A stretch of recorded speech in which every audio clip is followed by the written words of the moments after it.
प्रिय विद्यार्थियों, आज हम स्नातक तृतीय वर्ष संस्कृत के द्वितीय प्रश्न पत्र में निर्धारित महाकवि भर्तृहरि द्वारा रचित नीति शतकम ग्रंथ के कतिपय पद्यों का अध्ययन करेंगे।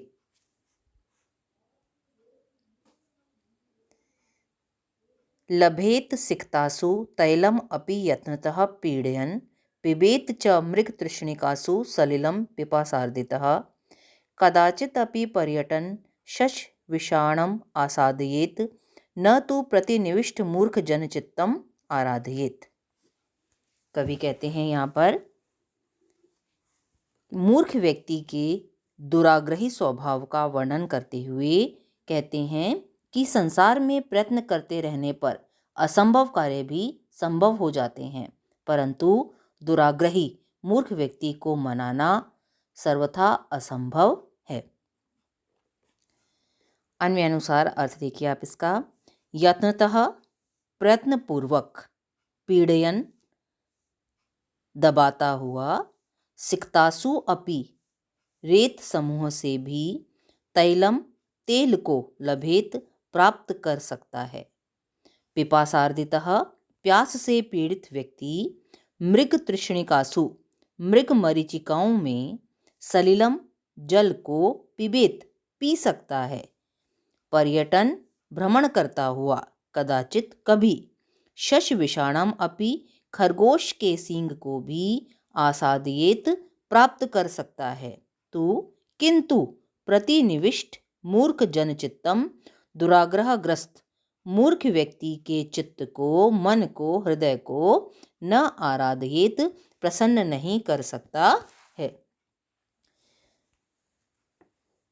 मनुष्य परिश्रम पूर्वक बालू के ढेर से तेल निकाल सकता है, प्यास से व्याकुल होकर मृग तृष्णा या मरुस्थल में भ्रमण करते हुए जल पी सकता है, जल प्राप्त कर सकता है, निरंतर भ्रमण करता हुआ कभी खरगोश के सींग, जो कि अलभ्य है, असंभाव्य वस्तु है, उसे भी प्राप्त कर सकता है, परंतु दुराग्रही मूर्ख व्यक्ति के मन को प्रसन्न नहीं कर सकता है। वस्तुतः बालू से तेल निकालना, मृग तृष्णा से प्यास बुझाना, खरगोश का सींग प्राप्त करना सर्वथा असंभव है।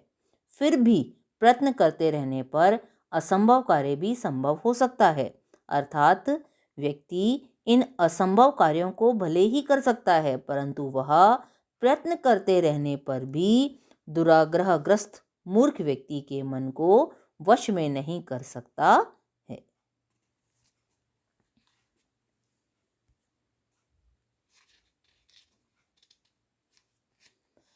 स्वायत्तम एकांत गुणम विधात्रा विनिर्मितम छादनम अज्ञतायाः विशेषतः सर्वविदाम समाजे विभूषणम मौनम अपंडितानाम। इसमें कवि मूर्खों के लिए मौन श्रेयस्कर है, इस बात का प्रतिपादन करते हैं। मूर्ख व्यक्तियों के लिए अपनी मूर्खता छिपाने हेतु मौन धारण करना सबसे अधिक लाभकारी होता है। विधात्रा, विधाता के द्वारा, ब्रह्मा के द्वारा, अपंडितानाम मूर्खों का, स्वायत्तम स्वाधीन, अपने अधीन, एकांत गुणम अत्यंत गुणकारी, अज्ञतायाः मूर्खता का छादनम आवरण, मौनम मौन, विनिर्मितम बनाया गया है, विशेषतः विशेष रूप से, सर्वविदाम विद्वानों के, समाजे सभा में, समूह में, विभूषणम आभूषण होता है। विधाता ने मूर्खों का सदा अपने अधीन रहने वाला, सदा अपने पास रहने वाला, अत्यंत हितकारी तथा मूर्खता को ढकने वाला मौन रूपी गुण बनाया है।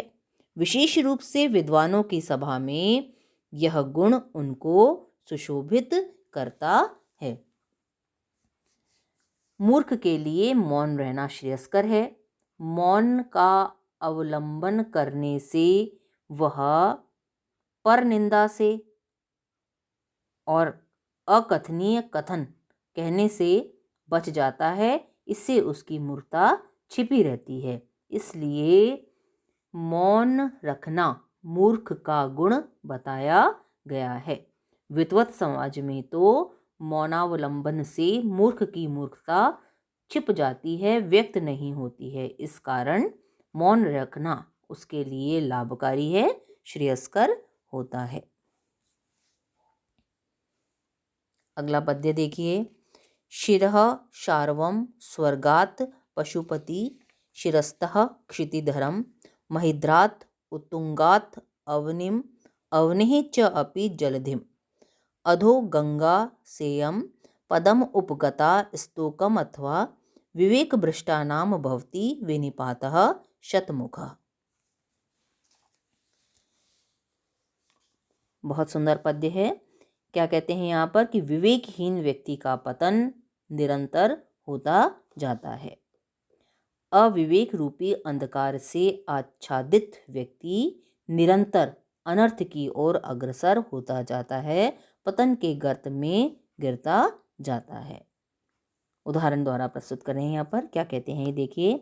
इयम गंगा, यह गंगा, स्वर्गात, स्वर्ग से, शार्वम, शिवजी के, शिरः, सिर पर, पशुपति शिरस्तः, और शिवजी के सिर से, क्षितिधरम, पर्वत पर, उतुंगात, महिद्रात, ऊंचे पर्वत से, अवनिम, धरती पर, अवनेह चापी, और धरती से भी, जलधिम, समुद्र को, अधः अधः, निरंतर नीचे, स्तोकम पदम, तुच्छ पद को, उपगता, प्राप्त हो गई, अथवा क्योंकि विवेक भ्रष्टा नाम, कर्तव्य ज्ञान से रहित व्यक्तियों का विनिपातः, पतन, अवनति, शतमुखः, सैकड़ों प्रकार से भवती, होता है। गंगा स्वर्ग से शिवजी के सिर पर, शिवजी के सिर से हिमालय पर्वत पर, और फिर हिमालय पर्वत से धरती पर, और धरती से भी समुद्र में जा गिरी। इस प्रकार उसका क्रमशः अधोपतन होता गया। वस्तुतः अविवेकी जनों की अवनति सैकड़ों प्रकार से होती है।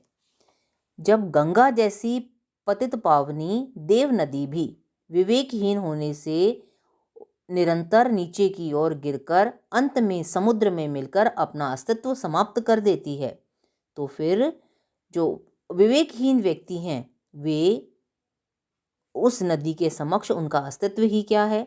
वे व्यक्ति भी उत्तरोत्तर अधः पतन की ओर बढ़ते जाते हैं और अंत में पूर्णतः नष्ट हो जाते हैं। इसलिए मनुष्य को विवेक से युक्त रहना चाहिए, विवेकपूर्ण कार्य करने चाहिए। विवेकहीन व्यक्तियों के पतन का यहाँ बहुत स्वाभाविक वर्णन करते हुए विवेकशील बनने की प्रेरणा कवि के द्वारा दी गई है, और इस हेतु गंगा की पौराणिक कथा का अवलंबन लिया गया है। अगला पद्य देखिए। यदा किंचित ज्ञः अहम द्वीप एव मदान्धः संभवम तदा सर्वज्ञः अस्मि इति अभवत् अवलिप्तं मम मनः। यदा किंचित किंचित बुद्धजन सकाशात् अवगतं तदा मूर्खो अस्मि इति ज्वर एव मदः में व्यपगतः। क्या कहते हैं यहाँ पर ये। विद्वत संगति से ज्ञानोदय होता है। अल्पज्ञ या अज्ञान से मानव के मन में अहंकार उत्पन्न होता है। वह सोचता है कि मैं सब कुछ जानने वाला हूँ, किंतु जब विद्वानों के संपर्क में वह आता है तो उसका यह मिथ्या गर्व समाप्त हो जाता है। उसे किंचित किंचित ज्ञान की प्राप्ति होती है और वह समझ जाता है कि मैं तो बहुत ही कम जानने वाला हूँ। इस संसार में ज्ञान का सागर अपार है और मैं तो अल्पज्ञ हूँ।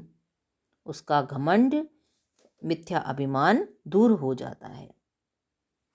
यही यहाँ पर बता रहे हैं। देखिए, यदा, जब, अहम, मैं, किंचित ज्ञः, कुछ कुछ जानने वाला था, अल्पज्ञ था, तदा तब द्विप इव हाथी के समान मदांधः संभवम मदमस्त हो गया था, मदांध हो गया था, गर्वित हो गया था। सर्वज्ञ अस्मि सब कुछ जानने वाला हूँ इति इस प्रकार मम मनः मेरा मन अवलिप्तम गर्व से युक्त अभवत हो गया था। किंतु यदा जब बुद्ध जन सकाशात विद्वानों के संसर्ग से किंचित किंचित कुछ कुछ थोड़ा थोड़ा अवगतम सीखा, कुछ कुछ ज्ञान प्राप्त किया, तदा तब मूर्ख अस्मि मैं तो मूर्ख हूँ इति ऐसा जानकर मैं मदः मेरा घमंड मेरा मिथ्याभिमान ज्वर इव ज्वर की भांति व्यपगतः वि अपगतः दूर हो गया, समाप्त हो गया। कवि कहते हैं यहाँ पर कि विद्वानों के संपर्क में न रहने वाला व्यक्ति स्वयं को सर्वज्ञ मानकर घमंड से युक्त हो जाता है, परंतु उसका यह अज्ञानजन्य घमंड तभी दूर हो जाता है जब वह विद्वानों के संपर्क में आकर कुछ कुछ सीखने का अवसर प्राप्त करता है। जिस प्रकार उत्तम औषधि से ज्वर दूर हो जाता है, उसी प्रकार विद्वानों के संसर्ग से मिथ्याभिमान अल्पज्ञ व्यक्ति का मिथ्याभिमान दूर हो जाता है। अल्पज्ञ वस्तुतः अल्पज्ञता मानव मन में गर्व उत्पन्न करती है, घमंड उत्पन्न करती है, मिथ्याभिमान उत्पन्न करती है, परंतु जब व्यक्ति विद्वानों की संगति में रहकर कुछ कुछ ज्ञान प्राप्त करता है तो उसका यह मिथ्याभिमान दूर हो जाता है।